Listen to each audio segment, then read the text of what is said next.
Magandang umaga mga kaibigan. Another day, another chicken vlog. At kung makikita nyo po, medyo kulimlim na naman po ang langit. Mukhang uulan na naman po. Dito naman po sa ating manukan ay medyo nakapaglinis na po tayo kahit konti. Yan. Pero hindi pa rin po natatapos yung pamamatak ng mga dahon-dahon, kaya kailangan pa rin lagi nating walisan. At yan nga po pala, inilabas na po uli natin yung isa nating row. Tingnan nyo po, ang laki po nyan. Tsaka syempre si Dagul. At alas 8 na po ngayon. Check po natin mamaya ang kanilang mga patukaan para maglagay uli ng kainom.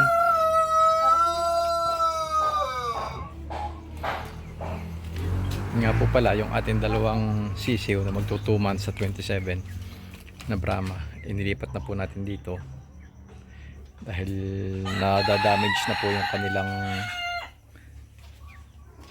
balahibo sa paa. Ang lago-lago po dati, yan ngayon po ay medyo nagputol-putol, kaya inilipat na po natin dyan para hindi na po masira yung natitira pa. Ito naman pong ating pair na to ay mukha pong nagsisimula ng maglugon itong ating hen. Tumigil na po siya sa pangingitlog. At yan, ubos naman ang kanilang patuka. Ito hindi masyado dahil napadami ang ating lagay. Ito rin napadami. Itong ating dalawang rear, kahit gaano kadami po ang ating ilagay, sadya pong napakatakaw ng Rhode Island. Subukan na po dun sa mga dati kong production type.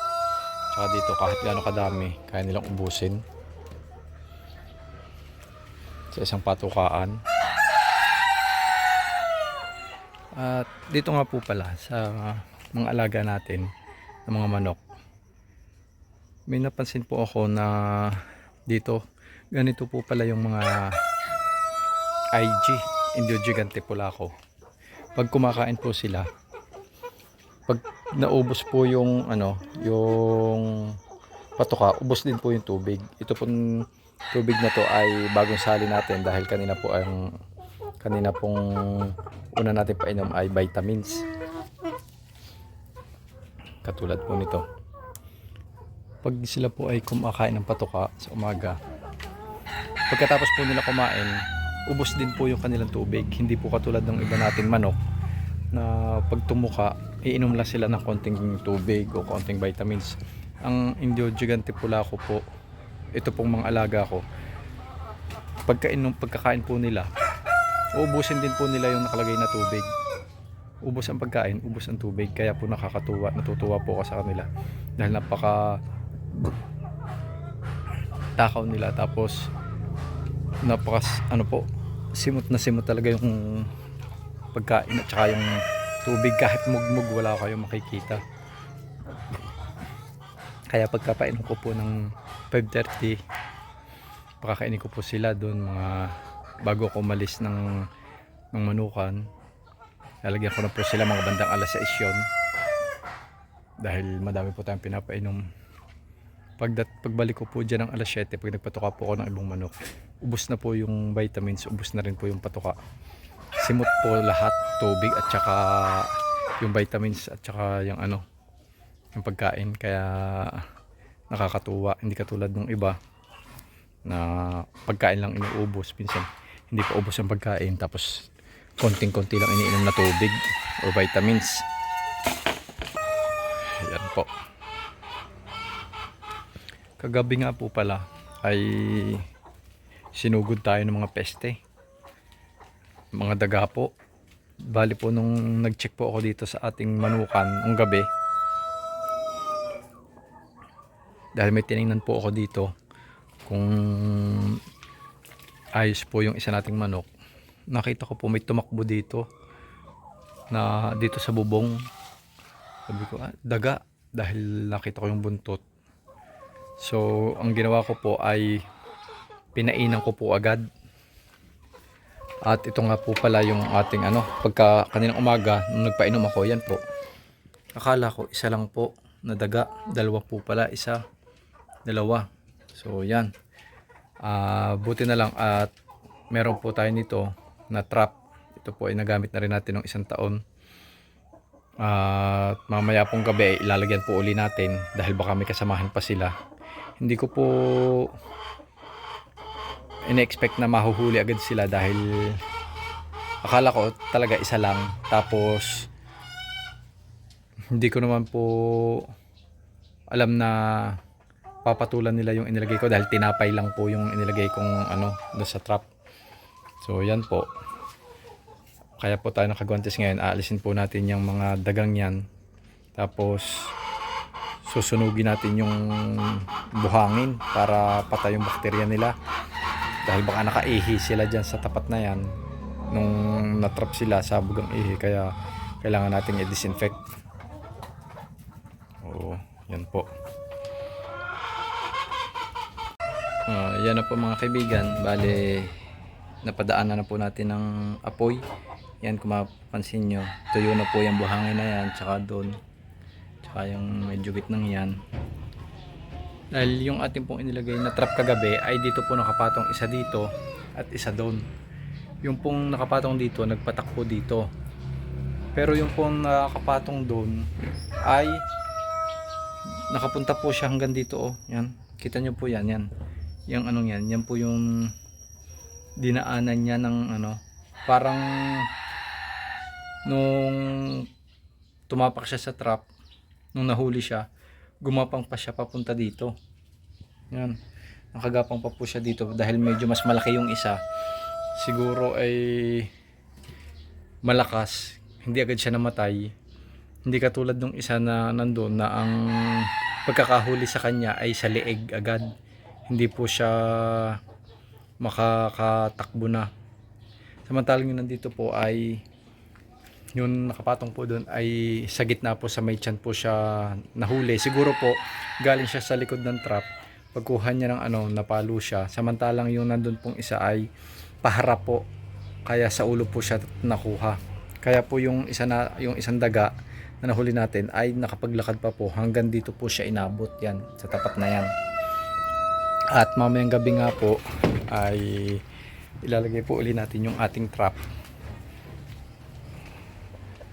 para kung sakaling meron pa pong natitirang mga daga ay mahuli pa rin po natin.